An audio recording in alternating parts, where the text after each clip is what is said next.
State asiki agriculture land kanna balengangna kan mamong hotnari agriculture land da Lam Kopchillaga Kanglon Kaina structure Shagatlambagi case Lishing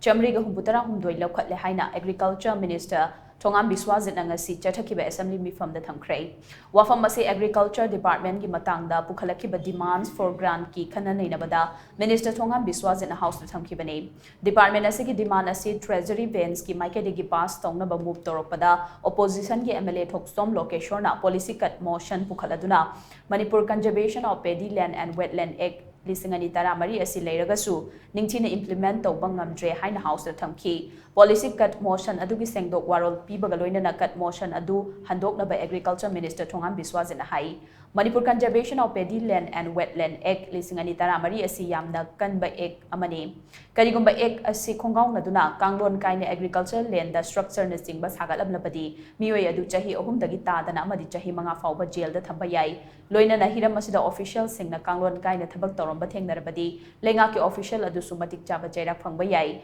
hauzik fawbada hiram asiga mari leina case Lishing amaga chamri ga humbutara humdoi Loukhatle masigi manungda case Lishing amaga chamaga humbutara ni thoi revenue department na paiduna thabak Loukhatpa hokhrei case samapan ga nifu manga amana notice serve tawkhrei case sing asigi makhataba action Loukhat poina gari humputaret amadi atai polam chamaga humpurom amasu seize tawrei lenga ga sine state asida leiba agriculture land sing asi kannaba angamba thakta hotnari agriculture land kannaba hotnabada lekai lekai gi club sing amadi miyam da su mateng pangbiu haina minister THONGAM BISWAJIT na house da thamki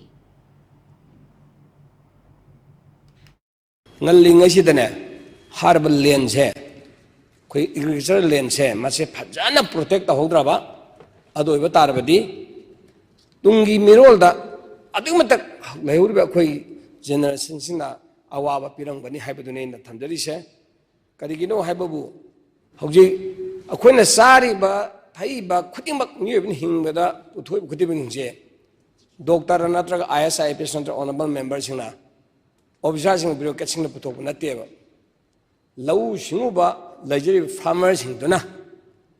masagi puthoga masagi lamdu da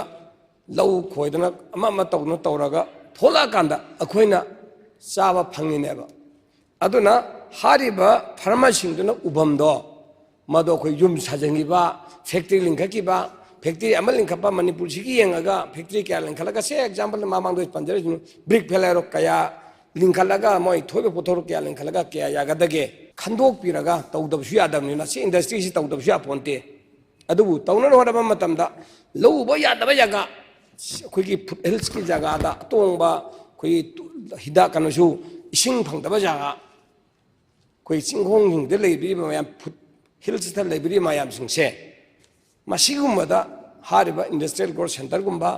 yum kai sabagum lambi thongje phadana sembiraga ising masing pasan phangonbiraga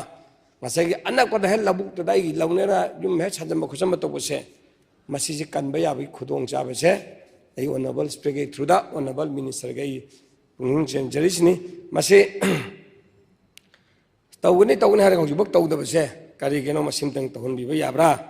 asigi paikhaliba aikhogi kanusingsi ek amagi makhada khoina protect tonaba khogi conservation of the paddy land and the wetland act 2014 gi makhada akhogi paikhalak poni aduga masi yamna exi yamna incident oiba haibadi akhoi even akhogi masi violation torpa matamda akhogi chahi ahum dagi tadana akhogi kanosi ama kano magi mis dandi piba duga up to the extent of 5 years in the Lajabani. I do not only a quick violation to Waziki Danatana. I could say that one level the Kamilmagi monitoring committee. Monitoring committee see reporting officers in the DO district agriculture officer no Oiba. At the Mana Karigumba, Port Ama, my own information, 15 days gi, Manung the Mana, Port C report, the Hodragadi, authorized officer. The Hodragadi Masi, Sharp Manaba, Masagi section to Gimatugina. Masi koi phangum thopudum masu jahi ahum adu jahi manga aduga 50,000 amasu 50,000 dagi tadana akoi lepako kano du thawgadawni aduga authorized akoi officer haijina authorized officer na kanano da SDO le jing se loina ma authorized officer ngakane makoida akoina report tawrani report si akoina action ji lawkhataba matam da sagi mana phangiba magi akoi violation tawuduna tana मासु activity सु लौखतबी कनो फंगेबा अदना हुजी in short लाक्सरबदा अखोइना लमसे प्रोटेक्ट तौनबा हाइदना अखोइ ऑल टुगेदर आई मसिंग दो हाजर के केस लौखखिबदु अखोइ एग्रीकल्चर डिपार्टमेंट ना 1473 अखोइ केसेस सि